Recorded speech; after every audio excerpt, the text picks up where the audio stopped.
ساڵی 2019 ساڵێکی پڕ ڕێز و خۆشەویستی بێ. ڕێز و خۆشەویستی دوو چەمکی سەرەکین بۆ پێکەوە ژیان، بۆ لێبوردەیی.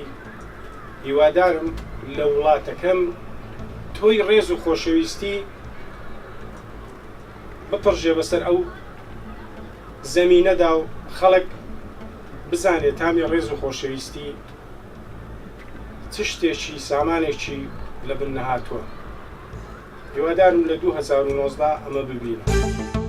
ئەس مەرەقا من نەها ساڵا 2019 چ خەونا من هەیە بە حەقیقەت کە سەفەرا من بێ یا زارۆکێم بێ مەدرسێ مە بن مستقبلێ مە بن و ساڵێکی خۆش سەر یعنی هەمی عالەمی بێ ئەف مەرەقا منە.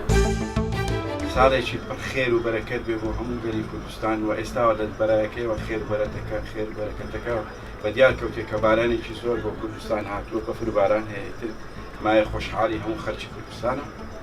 و من دیسان هیواخوازم ساڵی 2018 ئەم قوتی خەڵک کە زۆر بە ناڕێژی و نەحەقی بڕاوە بدرێتەوە خەڵک و لەگەل بەغدا ڕێک بکەوین بودجەی هەرێمی کوردستان لە بەغداوە بە کاملی بێتن.